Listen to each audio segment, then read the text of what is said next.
வணக்கம், வாழ்க வளமுடன். அன்பர்களே, ஒரு புதிய ஜோதிட தகவலும் எனக்கு கிடைத்த ஒரு அனுபவமும் உங்ககிட்ட பகிர்ந்துக்கிறேன்.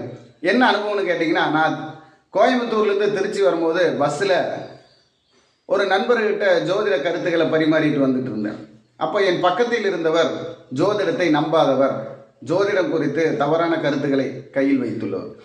அப்போது கொஞ்ச நேரம், நான் ஒரு அரை மணி நேரம் பேசி முடிச்சதுக்கப்புறம் அவர் என்ன, நீங்கள் அஸ்ட்ராலஜிங்களா, ஜோதிடருங்களா அப்படின்னு கேட்டார். ஆமாம் அப்படி. இந்த ஜோதிடமெல்லாம் உண்மையா அப்படின்னு கேட்டார். உண்மைதாங்க அப்படின்னு. இல்லைங்க, எனக்கு அதில் எல்லாம் நம்பிக்கை இல்லை, அதெல்லாம் சும்மா எல்லாருமே சம்பாதிக்கிறதுக்காக ஆசைப்பட்டு பரிகாரம் அப்படிங்க. ஏன்னா பரிகாரம் நல்லா ஒன்று நான் நம்புறதே இல்லை அப்படி இப்படின்னார். அப்போ நான் சொன்னேன், உடம்பு நல்லா இருக்குன்னா சாப்பிட்றது கூட பரிகாரம் தாங்க, சாப்பிடாமலே விட்டுறலாமே. உடம்புக்கு ஒரு காய்ச்சல் வந்துருச்சுன்னா போய் டாக்டரை பார்க்குறது ஒரு பரிகாரம் தான், ஏன் பார்க்காமலே இருந்துடலாமே. இப்போ கூட நீங்கள் பேசுகிற நேரத்துக்கு போய் டாக்டரை தான் பார்த்துட்டு வந்திருக்கணும், லேபில் ஏதாவது டெஸ்ட்டு கொடுத்துட்டு வந்திருக்கணும். ஏன்னா நீங்கள் செவ்வாய் வரையில் என்கிட்ட பேசிகிட்டு இருக்கிறீங்க, விருச்சிக ராசிக்கிட்டு பேசிகிட்டு இருக்கீங்க. அப்போ மறைமுகமாக தேகத்துக்கு உடம்புக்குள்ளே மறைமுகமாக இருக்கக்கூடிய ஏதாவது சுவாச பிரச்சனமாக, சைனஸ் பிரச்சனைக்காக நீங்கள் போய் டாக்டரை பார்த்துட்டு வருவீங்க அப்படின்னு. ஆமாங்க, சரிதாங்க, அப்படி தான் பார்த்துட்டு வரேங்க அப்படின்னு. சரி, அப்போ உங்கள் பேரை சொல்லுங்கள், உங்கள் பேர் என்ன அப்படின்னா. ரவீந்திரன் அப்படின்னு. ஏன் அவர்கிட்ட இவ்வளோ தூரம் அவர் ஜாதகம் போய் இல்லை அப்படின்னு நம்ம ரன்னிங்கில் சொன்னதுனால ஜாதகத்தை உணர முடியும். நல்ல ஜோதிடர் கிடைக்கும் போது அதுக்கு தேவையான வழிகள் கிடைக்கும். தெய்வத்தை கும்பிட்ற வரைக்கும் கும்பிட்டுக்கிட்டே இருக்கலாம், உணர்றப்போ ஒரு வரங்கிற ஒரு தன்னம்பிக்கை கிடைக்கும். அதுதான் ஜாதகம். அப்போ அப்படின்னு அவருக்கு அந்த ஒரு கருத்தை சொல்லிட்டு அவரோட பேர் என்னன்னு கேட்டால் ரவீந்திரன் பேர் சொன்னார். ரவீந்திரன் பேர்னா சூரியன், சனி, புதன், சந்திரன், இந்த 4 பேர்த்துடைய காம்பினேஷன் வரணும். ஏன்னா ரன்னிங் கிரகம்னா சந்திரன், ரவினா சூரியன், இந்திரன்னா புதன், இந்திரியம் அப்படின்னா சனி பகவான். அப்போது அங்கே சூரியன், புதன், சனி, சந்திரன், இந்த 4 பேர்த்துடைய காம்பினேஷன் வந்தால் தான் ரவீந்திரன்கிற பேர் வரும். இந்த 4 பேர்த்தில் ஏதாவது 2 பேர் முடங்கி போனாலும் அவருடைய தொழில் வளர்ச்சி இருக்காது அப்படிங்கிறது. ஏன்னா அதில் சனி பகவானும் புதன் பகவானும் பிரச்சனைக்கு உண்டானால் அங்கே தொழில் நமக்கு சிறப்பாக இருக்காது, அடிமை தொழிலுக்கு உண்டான வாய்ப்பில் நம்ம அப்படியே இருக்க வேண்டியதும் அப்படின்னு நான் அவர்கிட்ட சொல்கிறேன். ஆமாங்க அப்படின்னாரு. அதுக்கப்புறம் சரி, உங்களுடைய டேட் ஆஃப் பர்த் தெரியுமா அப்படின்னு கேட்டேன். Date of birth 15/1/1960 12:57 PM, Namakkal district அப்படின்னாரு. ஓகே, நல்லதுங்க. அப்போது நீங்கள் இந்த பேர் சொன்னதுக்கு பார்த்தீங்கன்னா ரவீந்திரங்கிற பேருக்கு உங்கள் வீட்டில் பயணிக்கக்கூடிய ராசிகள் என்னென்ன இருக்கணும்னு பார்த்தீங்கன்னா, சந்திரன் சம்மந்தப்பட்ட கடகராசி, புதன் சம்மந்தப்பட்ட கன்னி ராசி, சனி பகவான் சம்மந்தப்பட்ட மகர ராசி, அதே மாதிரி சூரியன் சம்மந்தப்பட்ட சிம்ம ராசி. அப்போது சிம்மம், மகரம், கும்பம், மிதுனம், கன்னி, கடகம், இந்த கடகராசியும் மகர ராசி கண்டிப்பாக உங்கள் வீட்டில் பயணிக்கும் அப்படின்னு. அப்போ கடகராசி யாருங்க அப்படின்னு. நான் தாங்க கடகராசி. அப்போ உங்கள் நட்சத்திரம் பூச நட்சத்திரமா அப்படின்னு கேட்டேன். ஆமாம், என் மனைவியும் கடகராசி தாங்க, ஆயிலி நட்சத்திரம் அப்படின்னு. அப்போது அங்கே புதனும் சனி பகவானும் நட்சத்திரத்தில் பயணிக்கிறாங்க, கடகராசி வந்துடுச்சா. அப்போ இந்த மாதிரி கடகராசி வந்துட்டாலே அங்கே ராணி, ஸ்ரீ, லக்ஷ்மி, நிறைய இந்த மாதிரி பேர்கள், ராணி, ஸ்ரீ, லக்ஷ்மி, வாணி, அம்பிகா, அந்த மாதிரி பேரெல்லாம் வந்துடும். அப்போ உங்கள் வீட்டில் ராணின்னு எத்தனை பேர்த்துக்கு பேர் இருக்குது அப்படின்னு கேட்டேன். என் வீட்டில் அதே மாதிரி சுபஸ்ரீ, அப்படியே தர்ஷினி, சுபஸ்ரீ, வர்ஷினி அப்படி எல்லாம் பேர் வரும் அப்படின்னு சொன்னோம். ஏன்னா குரு சுக்கிரன் அவருக்கு விருச்சிகத்தில் இருக்கார். அப்படி சொன்னப்போ அவர் ஆள் அப்படியே இதாயிட்டார். ஏன்னா அவர் மேசர லக்னம் கடக ராசி, மேச லக்னம் கடக ராசி. அப்போது பார்த்தீங்கன்னா அவருக்கு கரெக்டாக 8லேயே குருவும் சுக்கிரன் இருக்காங்க. 7 கூடியவர் 8ல் போயிருக்கார். அதே மாதிரி 9 கூடிய குரு 8ல் போய் இருந்தாலும் அவர் வீட்டுக்கு அவர் 12ல் இருக்கார்.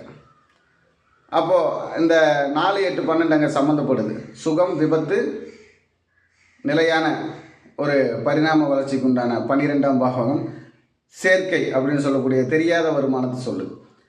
அப்போ நம்ம என்ன சொல்கிறோம், எல்ஐசியில் உங்கள் வீட்டில் வேலை செஞ்சுட்டு இருக்கிறது யார் அப்படின்னு கேட்குறேன். ஏன்னா விபத்து காப்பீடு திட்டம். அப்போ எல்ஐசியில் வேலை செஞ்சுட்டு இருக்கிறது யாருன்னு கேட்டது. ஏன்னா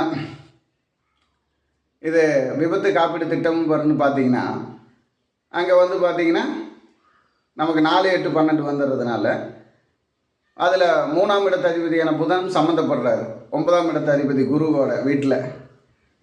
அதே மாதிரி அவர் பேருக்கு பார்த்துங்க, இந்த ரவீந்திரன் பேருக்கு நான் சொன்ன மாதிரியே சனி புதன் செவ்வாய் சூரியன் சம்மந்தப்பட்டு இருக்குங்கிறப்போ அவருக்கு லக்னத்துக்கு 9 போய் சனி பகவான், செவ்வாய் பகவான், புதன் பகவான் 3 பேர் சேர்ந்துருக்காங்க. அப்போ நம்ம சொன்ன பேர் கரெக்டாக வந்துருச்சு. இதுதாங்க ஜோதிடம். அப்போது உங்கள் வீட்டில் விருச்சிக ராசி ஓடிட்டுருக்கணும் அப்படின்னு, இல்லை விருச்சிக ராசி ஓடிட்டுருக்கணும், இல்லைன்னா மறைமுகமான வருமானம் விருச்சிகம் பேரில் வரக்கூடியதாக இருக்கணும். ஏன்னா பேசிகிட்டு இருக்கிறேன்னா உங்ககிட்ட விருச்சிக ராசி அப்படின்னு. அப்போது இல்லைங்க விருச்சிக ராசி யார் இல்லை, அப்போ விருச்சிக லக்னம் இருக்கும் உங்களுக்கு தெரியாது. சரி, அது பரவாயில்ல. இருந்தாலும் இந்த விருச்சிக ராசிக்கு உண்டான குணத்தில் தான் உங்கள் வருமானம் ஓடிட்டுருக்கும். ஏன்னா செவ்வாய் தான் சம்சாரம், செவ்வாய் தான் மின்சாரம். அப்போ அந்த செவ்வாய்ங்கிறது உங்களுக்கு 8 கூடையவன் 9 போய் உட்காந்துருக்கான். அப்போ அவனால தான் வருமானம் வரணும், அவனுடையனால தான் லாபம் பாக்கியம்னு சொல்லக்கூடிய லாபம் வரணும். அப்போ நீங்கள் அந்த சம்சாரம் உங்களுக்கு வருமானம் கொடுக்கக்கூடியவங்களாக இருப்பாங்க. இந்த 8ஆம் இடத்துடைய மறைமுக வருமானம்னா விபத்து, துண்டுபடுறது, அதுக்கு உண்டான ரீதியில் வரக்கூடிய வருமானம். அப்படிங்கிறப்ப பார்த்தீங்கன்னா இப்போ உயரமான பில்டிங்னா என்னங்க, 8 4 12ன்னா உயரமான இடம்னு வருது. அப்போ உயரமான பில்டிங்னா எல்ஐசி. அப்போ இந்த எல்ஐசி காப்பீடு திட்டம் ஏஜெண்டாக இருக்கக்கூடிய ஆள் யார்? உங்கள் மனைவி ஏஜெண்டாக இருக்காங்களா? ஆமாங்க, மனைவி ஏஜெண்டாக இருக்காங்க. எல்ஐசி ஏஜெண்ட் தான். அவங்க வருமானத்தை இப்போ ஓடிட்டுருக்கு. ஓகே. அப்போ அதே மாதிரி உங்கள் வீட்டில் உங்கள் கூட பிறந்தவங்க 3 அக்கா தங்கச்சிகளும், உங்கள் கூட பிறந்தவங்க 2 ஒரு அண்ணன் 3 தங்கச்சிங்களா அப்படின்னு கேட்டேன். ஆமாங்க, நாங்கள் மொத்தம் 5 பேர். ஒரு தங்கச்சி அதில் இறந்துட்டாங்களா சின்ன வயசுலேயே அப்படின்னு கேட்டேன். அதே மாதிரி உங்கள் மனைவிக்கு நீங்கள் வந்து 2 பொன் குழந்தைன்னு சொல்கிறீங்க, ஆனால் உங்களுக்கு 3 குழந்தைகள் இருந்திருக்கணும். ஒரு குழந்தை முதல்ல உருவாகி அழிஞ்சிருக்கணும் அப்படின்னு. ஏன்னா குருவுக்கு 12ல் போனால், குரு தன் வீட்டுக்கு 12ல் போனால் ஒரு கர்ப்ப சிதைவும் அங்கே 2 திருமணமும் வந்துடும். அப்போ உங்கள் வீட்டில் 2 திருமணம் செய்தது யார்? கலப்பு திருமணம் செய்தது யார்? கலப்பு திருமணம் செய்தது இவர், 2 திருமணம் செய்தது இவருடைய அம்மாவுடைய அப்பா, இந்த ரவீந்திரன் சொல்லக்கூடிய அம்மாவுடைய அப்பா. அதே மாதிரி நீங்கள் பழைய வீட்டையே ஆல்ட்ரு பண்ணி ஓட்டு வீட்லேயே இருந்தீங்களா? ஆமாம், ஓட்டு வீட்லேயே. ஏன் அந்த ஓட்டு வீட்லேயே இருந்தேன்னா லக்னத்துக்கு 4 கூடிய சந்திரன் அவன் வீட்டில் ஆட்சியாக இருந்து அந்த சந்திரனுக்கு பார்த்தீங்கன்னா ராகுவுடைய பார்வை 3ஆம் பார்வையாக போகிறது. அப்போது அந்த ராகு தான் அவருக்கு லக்னத்துக்கு 6ல் இருக்கார். இந்த ராகு லக்னத்தில் 6ல் இருக்கிறப்ப பார்த்தீங்கன்னா அடிமை தொழிலில் வந்து கன்னி வீடு வர்த்தக வீடாக போயிடுது. அதனால் ஒரு கூட்டமைப்பான இருக்கிற இடத்துல வர்த்தகத்தில் தான் அவர் போய் வேலை பார்ப்பார். அப்போது கேதுவும் 3ஆம் பார்வையாக கும்பத்தில் கேதுவும் 3ஆம் பார்வையாக அவருக்கு சூரியனை பார்க்குறாரு. அப்போ ஒரு உத்தியோகமான கம்பெனி, ஏன்னா மீனத்திலேருந்து சூரியன் மகரத்தில் இருக்கக்கூடிய சூரியனை பார்க்கிறார். அப்போ பார்த்தீங்கன்னா இந்த கேதுங்கிறது குழப்பமான பல எண்ணங்கள் சேர்ந்தது, பல வண்ணங்கள் சேர்ந்ததுன்னு அர்த்தம். செவ்வாய் பார்த்தீங்கன்னா தன் 4ஆம் பார்வையாக 8ஆம் பார்வையாக பார்த்தீங்கன்னா கரெக்டாக சந்திரனையே பார்ப்பார் செவ்வாய். அப்போது ஒரு ஹோட்டல் கடைக்கு பக்கத்தாலே, இல்லை பெரிய ஹோட்டல் பேர் சொல்லக்கூடிய எதிர்த்த ஹோட்டல் கடைக்கு ஆப்போசிட்லேயே நீங்கள் வந்து ஒரு எலக்ட்ரிக்கல் கடையில், மின்சாரம்னு சொல்லக்கூடிய எலக்ட்ரிக்கல் கடையில் வேலை பார்த்தீங்களான்னு கேட்டேன். ஆமாங்க, எலக்ட்ரிக்கல் கடையிலேயே தான் 20 வருஷமாக இருந்தேன், அதுலேருந்து ஒரு முன்னேற்றம் இல்லை அப்படின்னார். அப்போது இந்த மாதிரி அவர்கிட்ட ஒவ்வொரு விஷயத்த சொல்ல அவருக்கு அப்படியே ஆர்வமாயிடுச்சு. அப்போ இதுக்கு தாங்க நாங்கள் ஃபீஸ் வாங்கிட்டு பார்க்குறோம், உங்களோட இத்தனை விஷயத்தை நான் எடுக்கணும்ல, அதுக்காகத்தான். அப்போது நீங்கள் என்ன பண்ணுறீங்கன்னா, அப்போ இந்த மாதிரி நம்மக்கிட்ட அப்பாயின்மெண்ட் வாங்கி பாருங்கள், உங்களுக்கு நிறைய தகவல்கள், உங்களுடைய பிரச்சனைகளுக்கு இப்போ இருக்கிற கடன், அவர் வச்சுருக்கிற பேங்க் அக்கௌண்ட்டெல்லாம் சொன்னேன்.